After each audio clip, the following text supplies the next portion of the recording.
So I want to say is the first thing is, closers aren't born, they're made. Damn, that was fire. Woo, that was good. Hey, what's up, deal makers? We finished Ask Alex number 81 this week, and we had El Cerrador, the closer, Max Jimenez on. Alex, what were your biggest takeaways, man? This was one of the best webinars we've ever done, you guys. You have to watch this one. Oh my God, so good. We covered how you need to behave on seller appointments. You're going to learn so much about getting deals, wholesaling. He covered so much about closing techniques, and we went real detailed. So you're going to learn a lot about how to behave and close at a higher conversion ratio. So much. Check it out. Let's go. All right. So we have some deal makers in the house. What's up, everybody? We have a very special guest coming in today. What's up, Gabe? Thank you for helping us out there. We'll be getting our amazing co-host, Will Wall, into the building very soon. So I'm excited. Today we have a really special guest. I'm back down here in Guadalajara. I think you guys are going to get a tremendous amount of value from this conversation. So where's Mr. Will Wall? We'll get him into the building soon. But thank you guys for joining us. Every week we put this on to help create a community where we're sharing with everybody and seeing how we can help each other out in our journey in real estate investing. And that's really our mindset. Today we're going to be talking to Max Jimenez. He is El Cerrador, so AKA somebody that is a top closer, somebody that can get someone to sign on the line that is dotted. All right, here we go. My man, co-host, Mr. Will Wall, AKA Lowball Wall. He's going to be doing a lot more lowballing as the market shifts. I think we were just talking about a deal that literally they just did a price drop of like $80,000, and we still came in like $50,000 under their $80,000 price drop. So we're really starting to see some movement in the market, and we're looking at stuff that we're going to need to get at 50% of the current ARV. So that way, if the market goes down, we still have our at least 30% margin. So we'll be talking a little bit more about that, and I'm sure that Max is going to kind of fill us in how he's treating everything. So, Will, do we need to still have Gabe here, or do we? No, he's good to drop off. So yeah, I think the good thing about today is, like you said, it's kind of Cerrador day, right? The closer day. And as you mentioned, man, like we're going to be closing some deals here at lower price points than we might have before in the past, right? Yeah, it's shifted to the psychology of a buyer's market. So as investors, we're sellers and we're buyers. Yep. So I think the biggest thing that I take away kind of from this shift in the market, Alex, is we're still buyers, right? There's still investors, there's still investment deals to be had and to be made. I think you just need to be a little bit more of a closer and or focus on some of those skills like closing, so that when deals and opportunities do present themselves, you're ready, to pounce on them when they are there. I mean, this could be possibly the best time ever to be a closer. I mean, we've been chasing deals for so long. Now deals are going to be chasing us. We just have to be very selective on the deals we do in the current market. But yeah, so Max, we're interviewing Max Jimenez, and he's born in Mexico. He's brought up in AZ. He's definitely somebody that's been an entrepreneur, kind of been in this space, became financially free through real estate investing. He's been wholesaling houses in the Phoenix market for the last 7 years, going on 8. And it's one of the most competitive markets in the country, right? He's closed on hundreds of deals. So this guy has that, that skill set, that mastery, mastering his craft. And you see it on his Instagram. The guy's closing people live. He's constantly posting the conversations that he's having, because these are high stakes, guys. And we're going to be talking about this quite a lot today. Your conversion ratio and what you say, how you say it, and the way you set up all your framing of conversations really dictates the amount of success you have with sellers and in these transactions. So I'm excited to bring him on, but I know we're going to give an update first, and then and before we do bring him on, obviously I know we see some familiar faces, guys. If you don't mind, go ahead and use that chat feature over there in the chat section, and just go ahead and let us know what your Instagram handle is, like where we can connect with you outside of today. Speaking of today, Alex, I know today you're down in Mexico, right? What else has been kind of going on with you, man? Well, yeah, I'm down here in Mexico, been here a couple of days. Last week, though, I was in LA. We had an amazing meetup in Compton. So thank you, whoever is on the webinar right now that might have attended that meetup. I think we covered a lot of ground. We had the posters up with like the numbers of the deal. We had before and after pictures. We're getting we're doing our best to get better at throwing these meetups as now we're transitioning out of this COVID pandemic and whatnot. We, connecting with people face to face, putting deals together, putting stories together, all that good stuff is been something very special for us. We've been, pretty good at it. So we're gonna continue to do that. That was cool.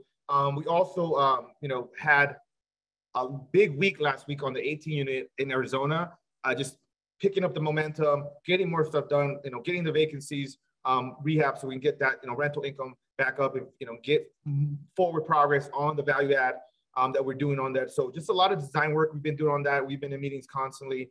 We were just in a meeting earlier today for well over an hour on that. So just a lot of moving parts on that 18 unit. We've been talking property management. So I'm really happy with the progress on that because that's our biggest transaction. And we do want to do more multifamily. So to get this type of momentum and see the progress is just incredible. Also, when I was in LA, as you know, some of you might know, might not, one of my passions is trail running. I think you need to have important things in your life, things that hold you steady, things that take you away from that kind of grind and that only work mode. And a lot of times it helps you solve problems. A lot of times it helps you kind of reset. And for me, I did that a lot in LA, went a couple epic Hollywood hikes.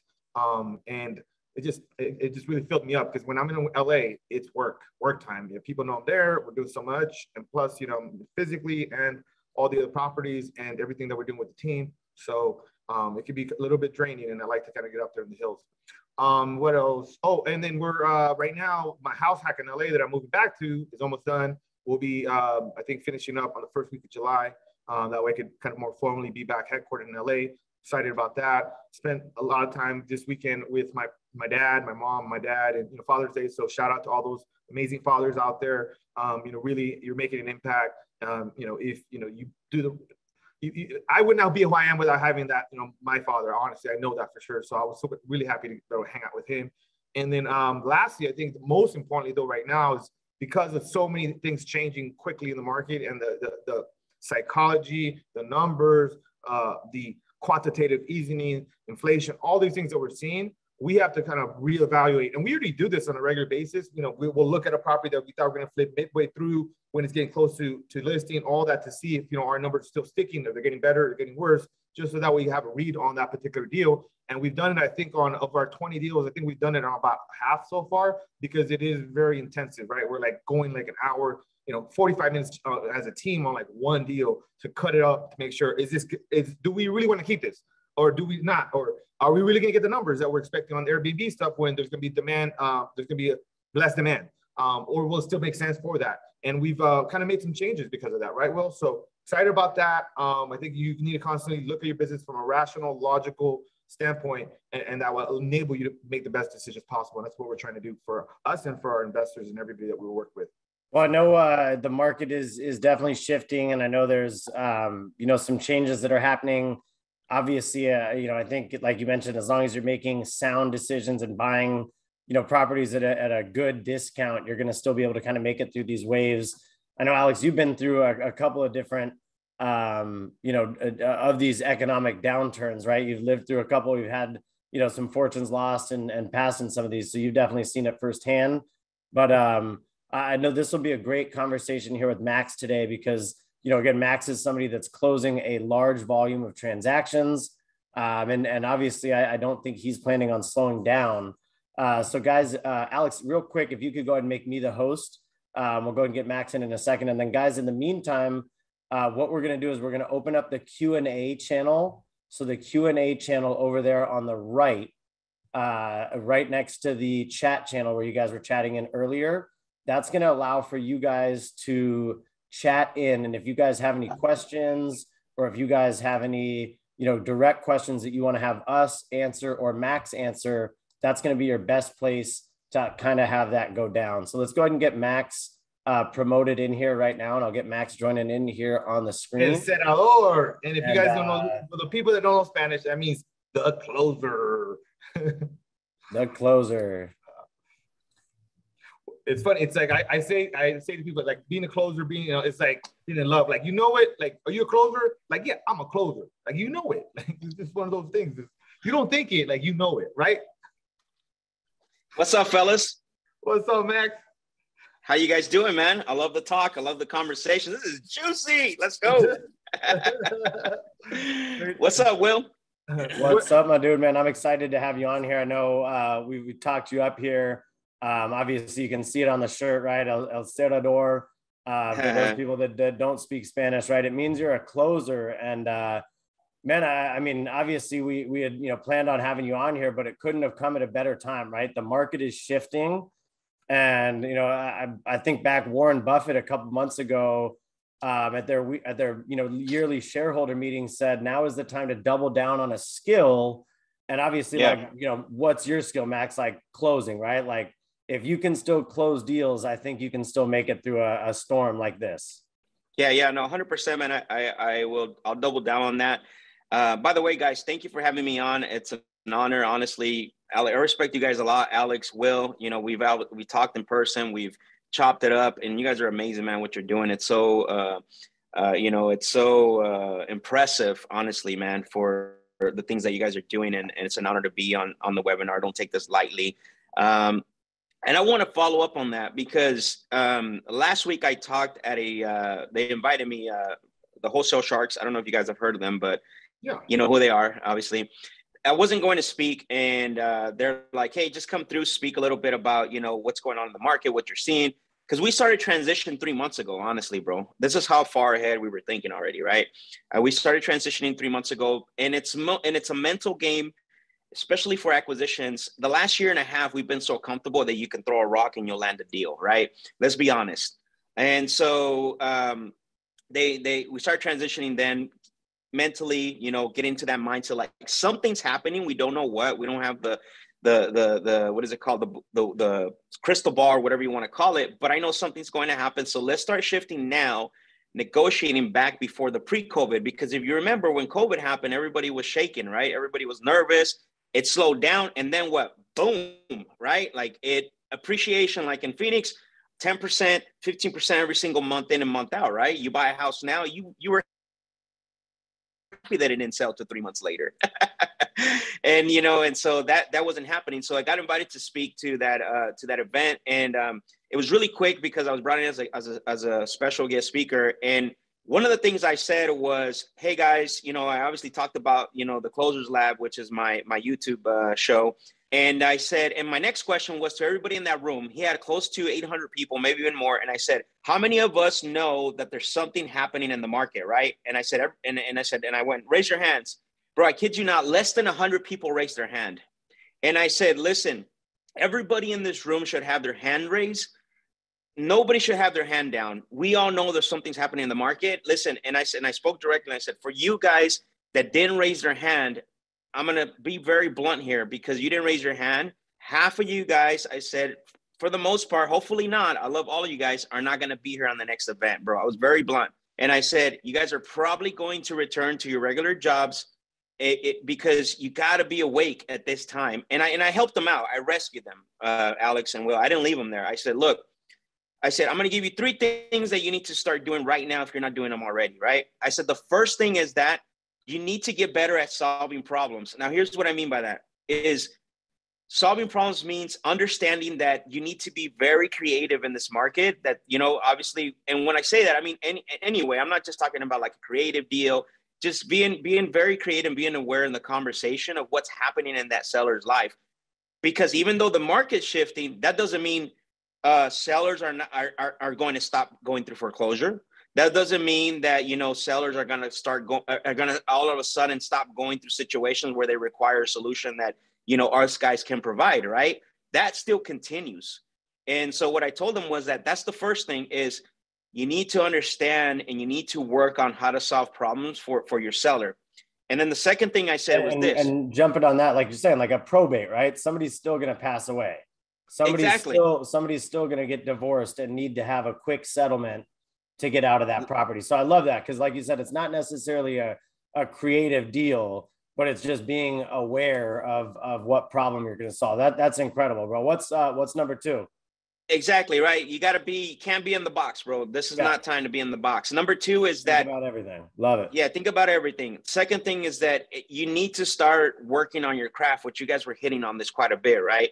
I love what Alex said earlier. Hey, we're going down to 50% of ARV of what the current ARV is, right? And how do you do that? You can't do that by just simply saying, Maybe with the motivated seller, I always say you can't mess up a deal with the motivated seller. You can tell motivated seller, no, Mr. Seller, the sky's red and the grass is blue. Where do you want to sign? But I'm talking about those in between, right? Where you got to negotiate and you got to, position yourself. So by working on your craft, it's going to position you better to understand what to say, when to say it, be prepared for certain objections, be prepared with your rebuttals, mentally prepare for each conversation. I think that's huge because honestly, like I said earlier, is that, let's be honest, this last year and a half, maybe 2 years, you could throw a rock and land a deal, right? That's gone, honestly. There's still motivated sellers out there, but it's very few. The third thing is collaboration. Collaborate with people that have the same core values as you, obviously, right? You don't want to be that lone man on the island. That is very important, right? Besides the skills of solving problems, besides the skills of working on your craft, getting better at negotiating, getting better at sales and strategies. 3 is collaboration, but don't just collaborate with anyone. Collaborate with people that line up with your core values. Collaborate with people that that vibe with you. I always say this: when I am in negotiations, I don't want people to like me. I want people to trust me and feel comfortable to do business with me. Now, think about it in your sphere, in your world. There's a lot of people I like, but there's not a lot of people that I feel comfortable doing business with. Alex and Will, these are guys that I definitely would throw a deal at them. I definitely would JV a deal at them. So collaborate, those 3 things. If you can, and that's the 3 things that I gave them. And I said, look, you got to be paying attention what's going on. Don't get too caught up and concerned playing Chicken Little. Make yourself better, Oh man, I love this. This is gold. I hope you guys are writing this down. And this was why I was very excited to have Max on, because he really is a master of his craft. And I resonate highly with that, because when I went into this business, I kind of went with that same approach of, hey, I need to be very skillful. I need to learn certain things that I don't know. As much as I already knew about real estate, having spent some time in the mortgage business and other related fields, it still was not real estate investing. And so in whatever market that we find ourselves in, if you have these skills, you can, they are transferable. I've heard it put very well too, like you want to learn skills that are transferable, whether that be an environment you're in or, related industries, all that good stuff. Like being great at sales, that is transferable. Being great at negotiating, that is transferable.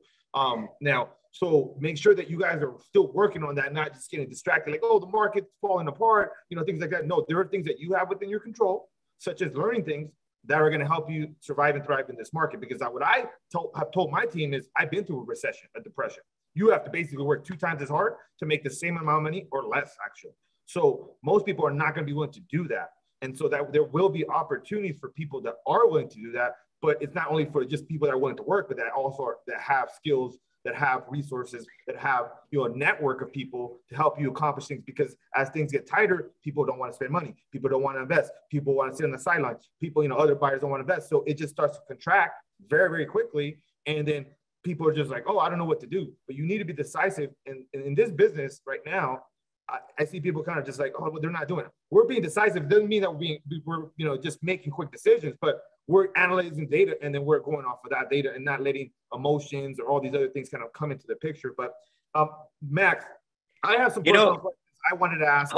I want to add something to what you just said right now, bro, because I think this is very important. So when most people get into this business, and I'm specifically wholesale, right? Because once you get into like buy and hold investments, obviously there's different strategies, right? You got to develop certain skills. You guys just closed on an 18 unit.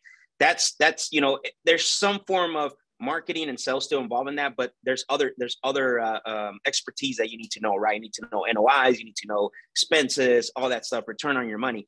Most people, new people, and you might have, I don't know, there's 42 people on here. I'm just going to assume that half of them are new or more, right?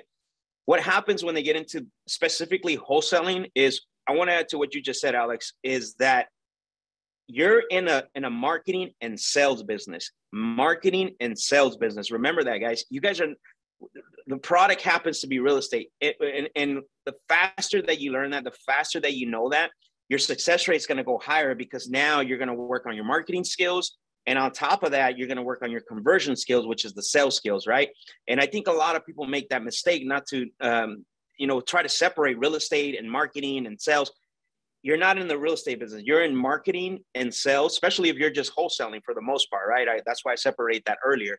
And I think it's very important for people to understand that. I mean, it took me a while to understand that, but once I understood that I'm in that type of business, well, guess what? My success rate started going up, and I started honing down on my negotiation skills. And you know, that's why I invested a lot of money, man. In 2018, I dropped a lot of money to go train professionally and then, you know, develop skills that were going to catapult me, you know, to where I'm at now. Yeah, I did want to say one thing about what Max said. Look how clear he is and what kind of business he's in and what his business model is, because we don't wholesale a lot of real estate. That's why we love having people on that can help our tribe and help the people that follow us to kind of get better. It's maybe something, you know, because people assume that we wholesale a lot because we do deals, but we don't wholesale that often, but we buy from wholesalers.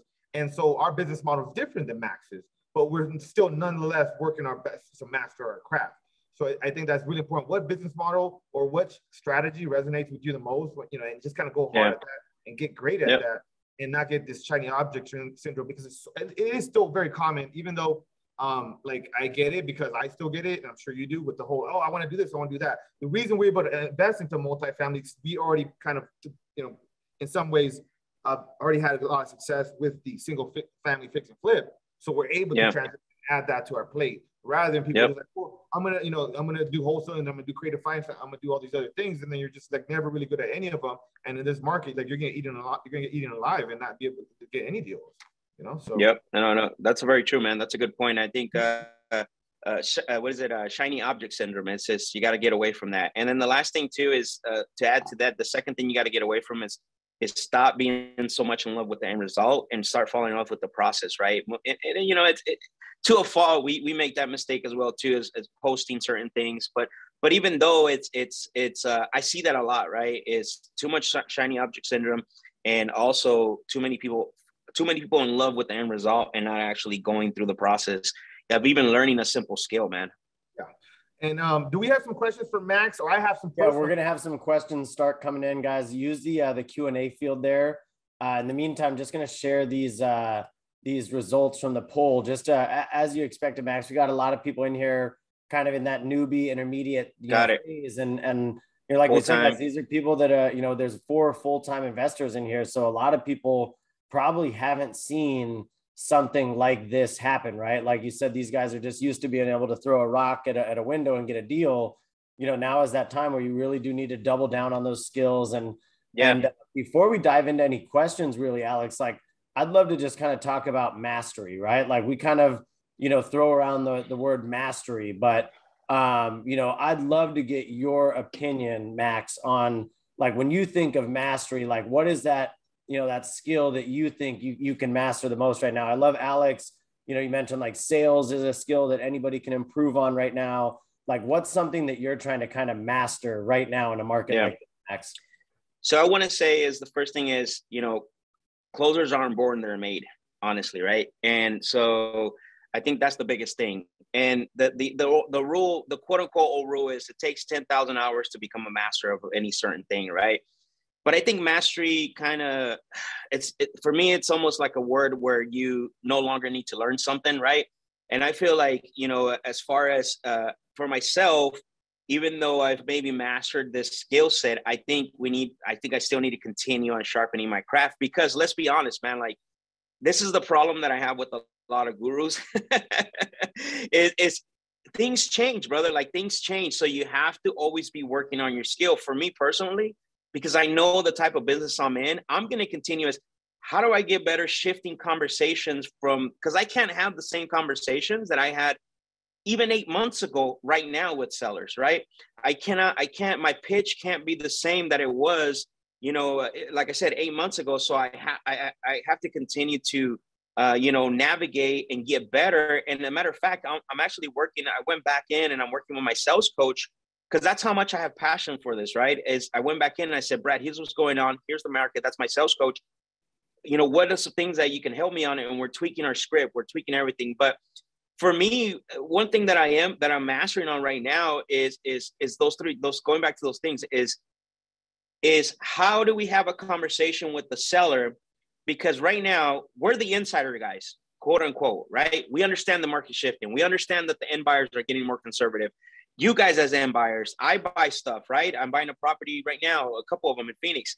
So the general population still thinks that they can list their property and they're going to have 10, 20 bids. I just read an article today, bro, that 50% of listings in Utah were reduced the price. I'm talking about MLS listings, but the general population doesn't get that, and they don't want to acknowledge it. So I want to learn how to have better conversation, not so much to an educational standpoint.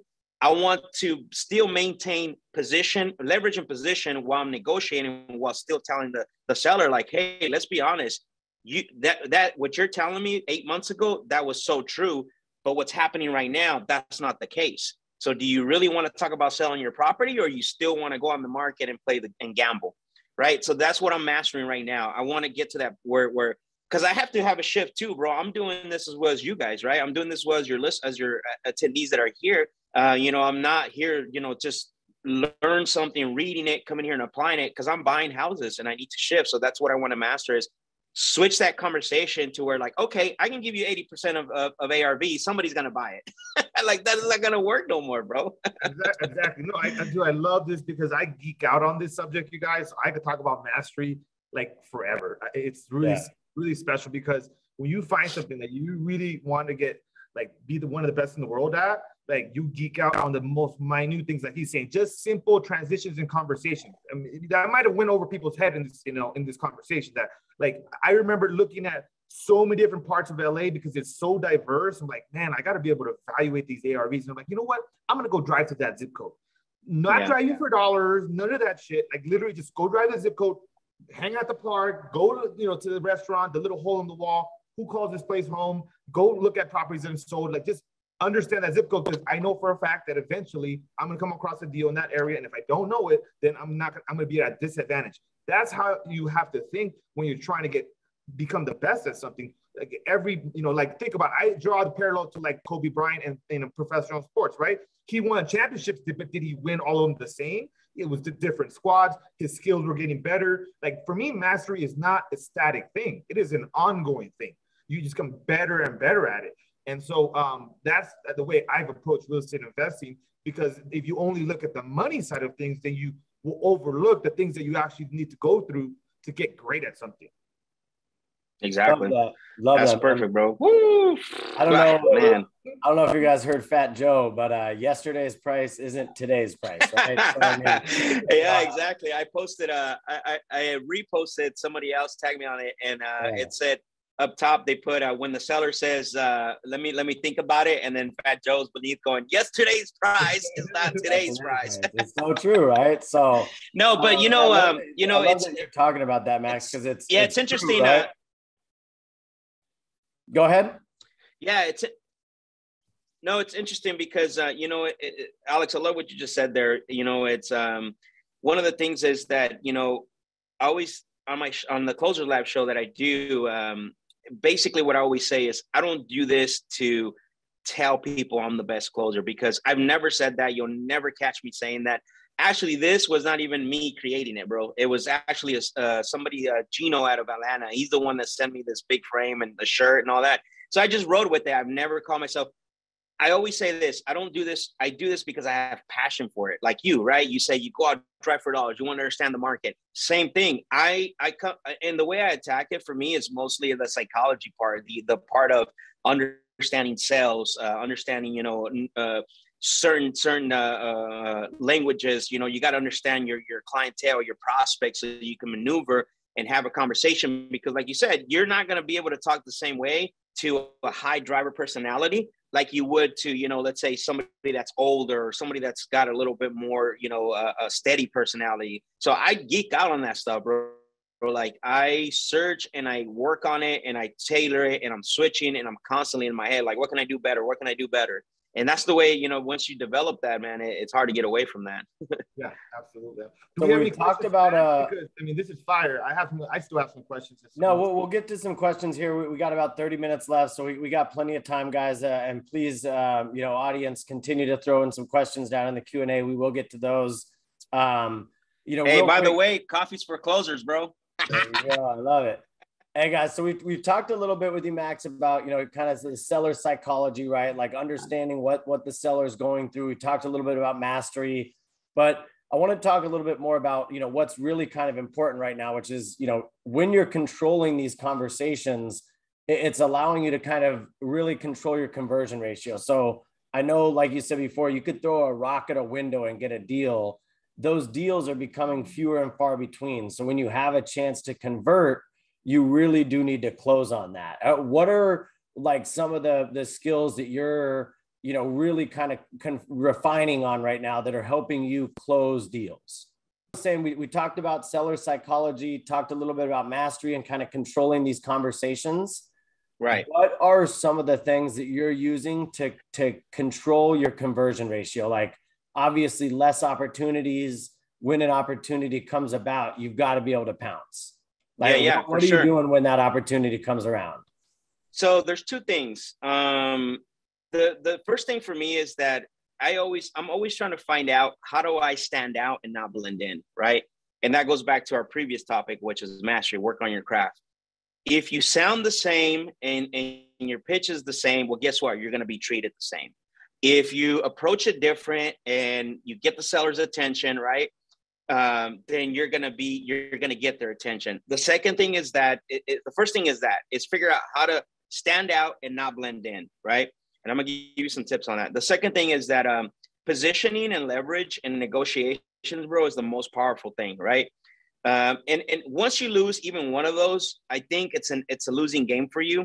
So I'm really huge on positioning and leverage, right? So I'll start with that. So anytime that anytime that I'm talking to a seller, whether it's on the phone, whether it's on an appointment, it doesn't matter. My goal is to never lose leverage in a negotiation or to lose positioning. So I'm never the first one to give a number. I'm never the first one to, I always want to control my environment. And what I mean by that is that whether I'm on the phone or in person, and the way I do that is basically is letting the prospect know that this is a host and guest relationship. You're the host, I'm the guest, and I let them know right away, right? Like for example, on the phone, right away, it's like, hey, Alex, thank you for inviting me into your world. I really appreciate you for taking my call today, right? So we're establishing that. It automatically sets me apart. Neuralistic language, right? They sets me apart. I go to the house. You just walked in the front door on the phone. You know, you you broke down. Can I say something about that? You see that simple, this difference into your world. And I love this because I've said to my guys when they're cold calling and other things like that, like sometimes they're not going to tell you the motivation because it's a very private thing or it's a very personal thing. So like just setting it up that way can help you for them to be a little bit more open because, they're going through some situations, right? Exactly. In person, I take it even a step further. So I use the same line as, I get to the house, they open the door and I say, hey, Alex, thank you for inviting me out to the home. I really appreciate it. I know it takes a lot to have a stranger come over and walk the property. And, honestly, thank you. It's an honor to come here. Boom. The fences come down. They're like, oh, this guy he understands. Right. And so as soon as you establish the host and guest relationship and you respect that boundary, now they got your attention. Right. Now you can steer the conversation however you want, depending on what you want your outcome to be. On the phone, if you want to book an in-person appointment, or in the person, if you want to get to the contract.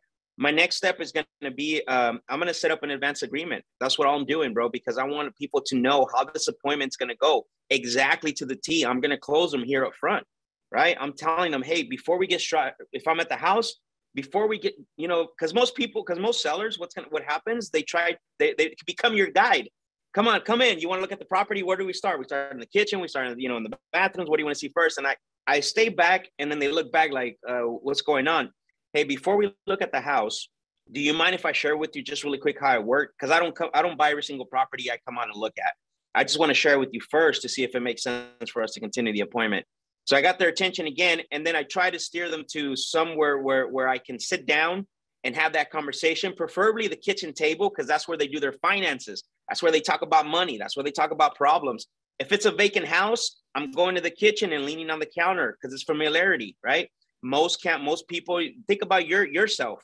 You lean on the counter, you're talking about finances while you're whatever. It's familiarity. And then I set the advance agreement. I tell them what's going to happen in the appointment. And if we agree to working together, if we're not, it's good. If we do, we put everything in writing, and then we continue the appointment from there. Same thing on the phone. The difference between an appointment in the in-house appointment and the appointment on the phone, the appointment in person is about 55 to 60% body language, right? If you're seeing them do a lot of big gestures, you mirror them in a way that, obviously you're not mocking them, but that way they can understand that you're actually, they're going to get comfortable with you. And then what I do is I do a little gesture on myself, whether scratch my nose or tap my shoulder. And if they actually do that back and they mirror you, that's when you have build rapport. That makes sense? When they mirror you, that's when you have build rapport, and then you can take the conversation from there. Oh, guys, this is so good. The thing on the phone is body language goes away. Tonality now becomes your body language. And this is why a lot of people even though they let's say they crush it or they do a couple deals on the phone, but they can't keep up with that. They can't repeat it because tonality now becomes your body language, right? And it's very difficult. It takes a lot of practice. I'm gonna give you 3 tips right here for you to be able to get good at tonality. First of all, I would say get a mirror, but obviously we live in 2022. When you're talking to your seller, turn on a camera, and then go back and look at it and say, why did I make that face when I said hello? I should have smiled. Right? I was taken aback, and I should have been like, hey, how are you? Instead of hesitate. I know, right? Exactly. Second thing, so first is if you can record it, then do a mirror or, put a mirror up, and I'm like, man, why am I making those faces when I'm saying that, right? So it's going to help you physiology, right? It's going to help you smile and, things like that. The second thing is that here has Zoom. So there's no excuse. You should be able to at least record yourself on Zoom. If this was in person, I totally get it. All of you guys are tuning in on Zoom. You can record yourself, take notes. That's your first note right there. You got to record yourself. I love it.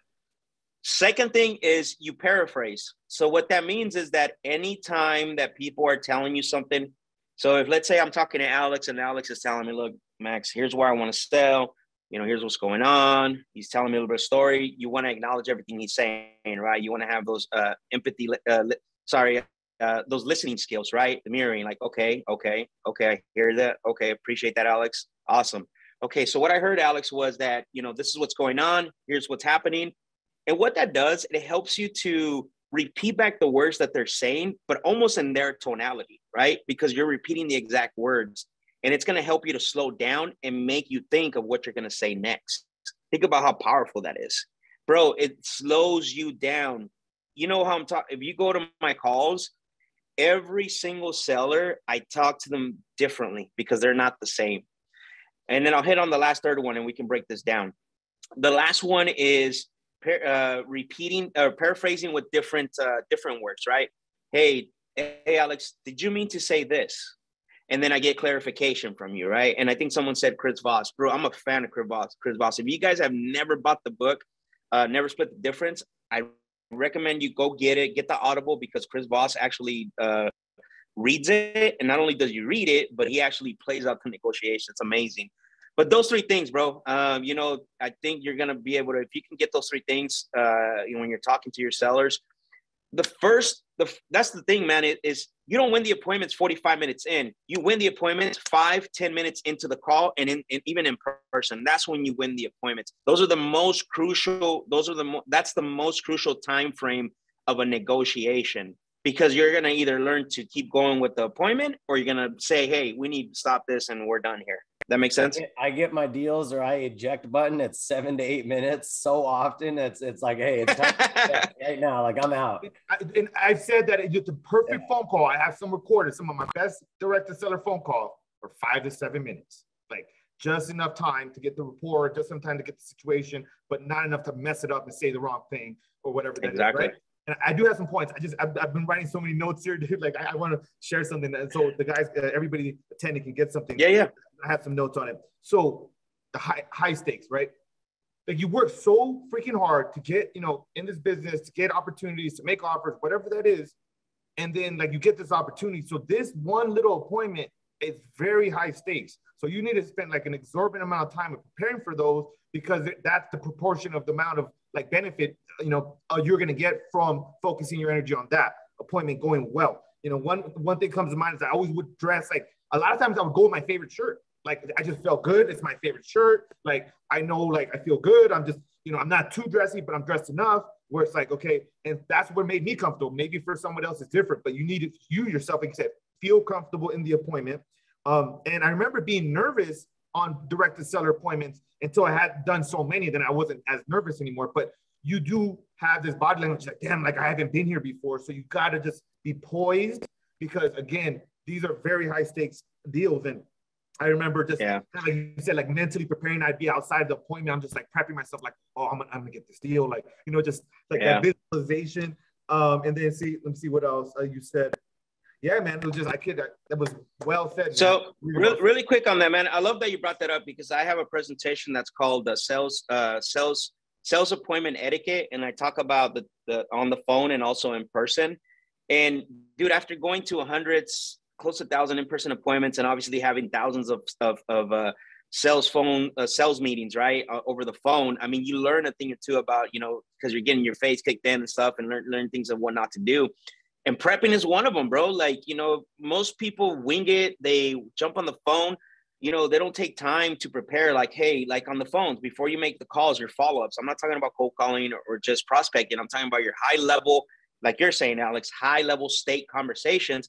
Write down what your 3 objections are going to be. Write down what your 3 rebuttals are going to be to those objections. The second thing, write down 2 outcomes that you want from that call. What do you want? Do you want to get the contract, or do you want to get an appointment? That way, mentally, you prepare for it. And then, again, the host and guest relationship, right? Thank you for inviting me to your world, and thank you, taking the time, for this call. And then after the call, debrief it. What do you want to start with? Here's one tip. Always start with the positive. What went well? Because it wires your brain to understand the positive. And then when you're debriefing, not only what went well, don't ever write down what went bad. What can you improve on? If you do those behaviors, your attitude, I call it, my sales trainer calls it BAT, right? If you do behaviors like that, your attitude is going to change. Now you're going to be able to use the techniques. Most people do it backwards, bro. They do techniques, try to have a good attitude about it, and then try to do the behaviors. That doesn't work. Wow. Write that down. Write those down. Hey, I know we got some questions coming in on the Q&A side, guys. Keep those coming in. Alex, I know you had some questions. Let's fire off a couple here to Max and get. This is recorded, right? Yeah. It'll be back on the YouTube channel. Usually within less than a week, we got it up, man. So we'll have some watchers. So Alex, I know you had some questions. What was one of your questions you had for Max? Selfish is one of yours. I had a couple, but let me see which one, because he answered, I think, some of the ones that I kind of wanted, but because one of them was about the seller appointments, biggest lessons that he's learned. I would love to know about the Phoenix market. Like, I know we always hear like LA is super competitive, right? But dude, you're out in Phoenix, and like, man, I'll tell you, Phoenix to us seems pretty competitive as well. How are you able to find success in a highly competitive market like a Phoenix? Great question. Yeah. No, that's a good question. I think for the most part, bro, is here. Let me tell you a story. So on my show, I always get asked, right? Like, what's the best list I can pull? What's the, what's that magic button I can hit? And I always tell everybody, the best list that there is the one you consistently follow up relentlessly. Right? Consistently follow up relentlessly. Because here's the problem, Will, with that is that even though you're in a competitive market in LA, we're in a competitive market in Phoenix, we know that the money's in the follow-ups, brother, especially with wholesaling, right? What we're doing is that if I talk to a seller today and the seller says, call me back next week, 8 out of 10 wholesalers don't make that follow-up. They won't follow up. For me, I'm saying, hey, Max, what time next week? Like Thursday, 5 p.m. Does that work for you? And I'm locking. I'm closing you down. In. That is going in my calendar. 4:59. I'm getting in front of my computer. Like 4:55, like you said, I'm already, getting stretched, getting locked in, getting ready, and, visualizing this appointment. Hey, acknowledging like one of 2 things is going to happen. I'm going to get this contract. I'm going to go on an appointment. Like, let's go. 5 minutes away. I'm making this call. Exactly. Because there Exactly. really is that follow-up that creates that deal. And it's like, if you think you're just gonna get a one-call close, that does not exist. Like, so much happens No, from the second. I'm not a believer, bro. I'm not a believer in the one call close. That's all. That's for Instagram, bro. Yeah. I agree. It happens once or twice on Instagram. You were recording it and you're like, I'm putting this up, but it's like very rarely are you getting that one call close. Like it's going to lead to within 5 to 7 minutes. I agree with both of you guys. You're going to know like, hey, either eject or we know we're going to the appointment. We know we're going to the table. We know we're going to get to next steps. But I think, Yeah. again, it really does take that kind of clarity, right? Yeah. And the other thing too, as far as like in competitive markets is that, bro, stick to one thing. If you're going to cold call, stick to it. 90 days, do it. They say it takes 90 days to create a habit, right? So, or something like that. I can't remember, but it's stick to it, generate enough activity and don't be switching. I'm going to go cold call. I'm going to go door knock. I'm going to do this. I'm going to do that. And what happens is that at the end of the day, you don't end up doing anything, right? So I see a lot of people that make that mistake. So in a competitive market like that, you got to stick to, one. I'm not saying stick to one channel. Obviously, if you can do more channels, more kudos to you. But if you're just starting out and you're trying to get your deal, and let's say that you are in a market like Phoenix, I can't go door knock. I can't cold call everybody, right? What are you gonna do? Go put in some, door knock up, put on some bandit signs, and lick all your envelopes.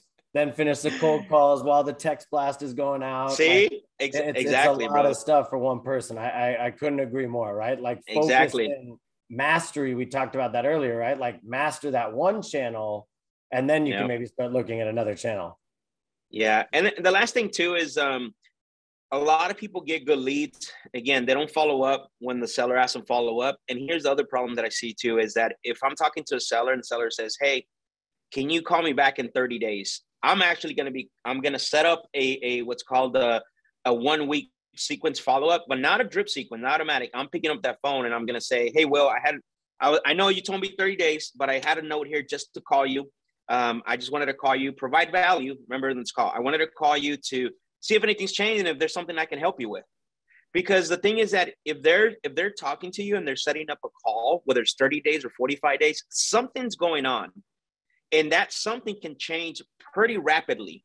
So if you can stay on top of that. So if they say 30 days, don't go past a week and a half. Cut that thing in half, even more than that. And it doesn't have to be a sales call. It could be just, "Hey, I had it in my notes here to call you.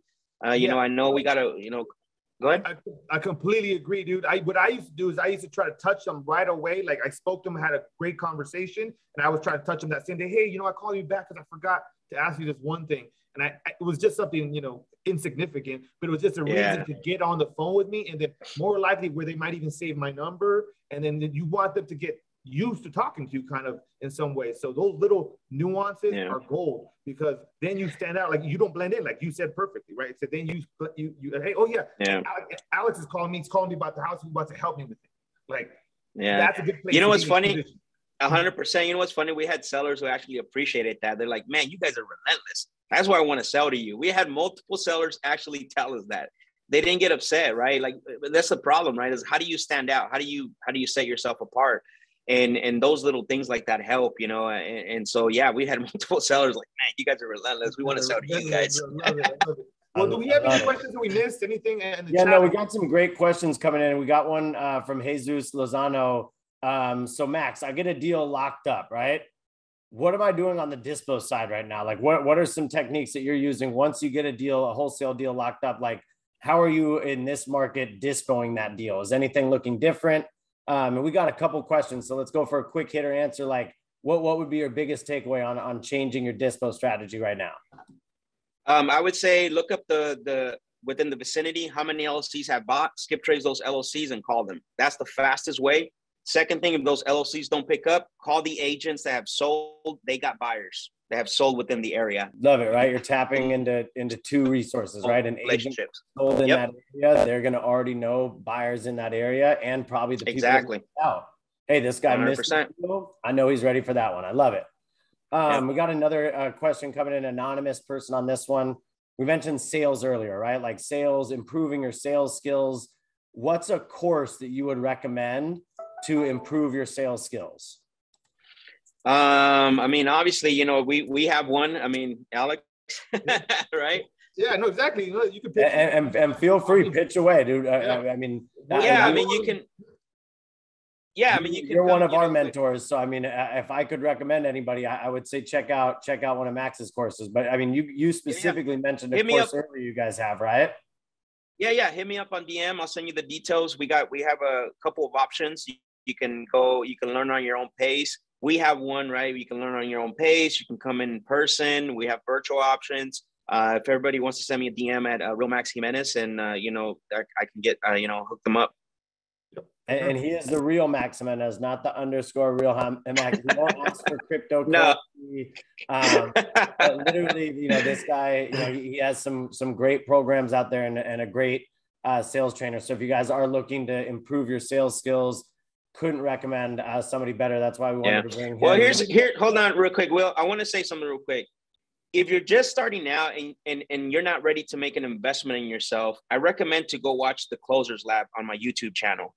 I highly recommend that because, bro, just off that, I get so many DMs of people locking up deals just on the strategies that I'm showing there. Free game, right? Free. Don't buy the course. But if you're ready to invest in yourself to go to the next step, then DM me and I got something special for you guys. And you guys know Alex and I talk about it openly. Like, we invest $40,000 annually on ourselves every year in our coaching programs, our mentorship programs. You have to. If you're ready to do that jump, get in touch. But dude, there's free game. We record all these recordings on YouTube. It's all free. Yep. So how do you become a master? You learn from the master. Wait, what were we saying? How do you become a master? You learn from the masters. You learn from the masters, right? So Amador is a new new investor, and he's wondering, what's the best source for you right now? Just if you had to choose one marketing strategy, one source to go after, you're just getting started today, what would you kind of suggest if you're putting your head down and getting started one area? Bro, cold calling, easy. I can when you door knock 25 doors, I'm calling 250 people. Numbers game, right? Numbers game, bro. You can walk the whole neighborhood, and I already called. Yeah. Yep, exactly. Yep. Love it.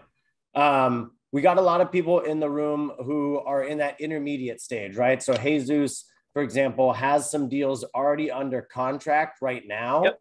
How is this market shift kind of, affecting your strategy when you have that contract already under contract and the market is shifting underneath you right now? Well, that's kind of tricky because I'm a big believer that you make your money when you buy, you get paid when it sells. That makes sense, right? And what I mean by that is it's always buying it at the right price. So if he's got them under contract, I'll be honest with you, and I'm very blunt. Price dropping to me is not something that I'm big on unless I have to because something came up. There's repairs that weren't unforeseen. I think he just has to check to see if where he's got them at and try his best to either dispo them or maybe move on from them, or maybe call the seller if there's situations going on where he underestimated the repairs. Once they're under contract, and it depends. I don't know what market he's in too. How fast it's shifting. If you're like Utah, where 50% of the inventory got price dropped, then that's a problem. Yeah. I also want to echo that I'm not a huge fan of the strategy of price dropping just to price drop. My first, mentor investor, I look at him as mentor, but I was working for him. And he'd do that no matter what on every deal. And I just never resonated with that strategy because if you can't confidently move forward and get something under contract, then they're not motivated enough, or you're just not a good enough closer. That's just that simple. Exactly, bro. Just keep that in mind. Don't think of like you're going to say something fancy. Now, granted, I have done a lot of price drops because we got new information. If it makes sense, yeah. Like if you have to, totally fine. I've done. So we'll just kind of grab some other attendees here onto the screen, and we'll kind of end it with one or two more quick questions here. I know earlier, Alex, you said 40-50% of deals. That's where you're kind of focusing on for ARV. I'd say it's about 40 to 60%, guys. And again, like Alex said earlier, you just got to buy deeper now, work twice as hard as you might have maybe had to earlier. Any last statements on that, Alex or Max? Yeah, well, let me say something first, Max, and then we'll let you close that out. But yeah, what I found, the biggest learning lesson I found in the recession was that you basically had to work 2 times as hard to make. You could say half the money, but let's just say that's about the same amount of money. So that's one thing. But what also is that you need to have some like a solid network of people around, you know, and right now it's just not the time to be kind of on an island on your own. You got to be collaborating now. So I think that's kind of all I have on that. Yeah. Yeah, man. You know, it's like what I said earlier, right? Those three things that I mentioned is very crucial, and especially in the shifting market, right? Dude, I remember before COVID, before things started to like go up, skyrocket. Obviously, the appreciation was still happening. We were just locking up deals fine at, you know, 50, 60, 65 cents on the dollar or less. But then we saw the appreciation, especially in Phoenix, was, you know, 10% every single month. It's crazy. And you start to get relaxed for a little bit, right? So I think it's just shifting, you know, the mindset is the biggest thing, right? Is understanding that the conversations that you had 8 months, even 8 months ago, you have to shift from that. You got to be able to navigate and shift from that mentality of, hey, just lock it up and a hedge fund will buy it, or you know, whatever the case may be. And, you know, the other thing is hedge funds are canceling contracts, man, like left and right now, and releasing earnest money. So, but, you know, that's the thing. That's all I can say about that. Yeah. Cool. Did we miss any questions? Good Anything stuff, man. No, I know we had a couple more questions coming in. A couple of them we kind of answered over the course of the meeting. You know, again, guys, just want to say thank you for everybody kind of tuning in here. You know, this week, obviously, we had a killer special guest on here, Max. Max is going to be available for you guys if you guys want to connect on Instagram. He shared his IG earlier. It's the real Max Jimenez. Try to get some content here, you guys. You know, film the you know, tag Max. You know, and now we get some more attention to his page as well. He drops a tremendous amount of value. So let's try to return the favor, because this guy it's just been gold. Thank you so much. Yeah. Hey guys, really quick, I want to say one more thing. I thank you, Alex, for that. Is that the Closers Lab is not, I don't talk at you. I don't tell you. I don't just conversate with you about sales. You're actually seeing the practice of everything I talked about today. You're seeing me live talking to sellers. You're seeing me negotiate. You're seeing me navigate the conversations. And I do have 2 days, which is Tuesdays. Basically that day, if you're brand new, I talk about cold calling. I talk about, you know, I teach you how to pitch, how to, you know, intro pitch, conversion of a cold call, and then outcome. So if you are new, I suggest you go there, because I'm actually cold calling that day as well too. And then on Thursdays, I talk about high level. I actually break down high level negotiation strategies, and I have conversations with follow-ups that you guys, that the audience, and if you guys want to, you can submit your leads that you want me to call. And I'm doing this live, having conversations. So I'm not just talking about sales. I'm showing you how to do it. Closers close, man. You heard it right there. If you guys want him to jump on and you know, close some leads with you, one of the best in the business right there, giving you a chance to kind of jump on with him. If you guys got some value from today and you guys have your screens on, you guys have your cameras on, can we get you to turn on your mics and just give us a good thumbs up, a good round of applause for our special guest, Max Jimenez, today? Again, I thought this was absolutely incredible. Let's get a big round of applause for this guy, guys. Thank you so much for jumping on. Let's go. Let's go. Thank you, guys. Oh, love it. Thank you, guys. Thank you for your time. We'll see all you guys next time. All right. Yep. Thank you, guys. I posted the Facebook group there, guys. We will post a recording of this. So if you guys want to go back, grab any of those nuggets that you missed, they are available on there, and feel free to kind of tune in and watch the show if you missed anything. All right. Cool, guys. Excellent selling. Later. Let's go.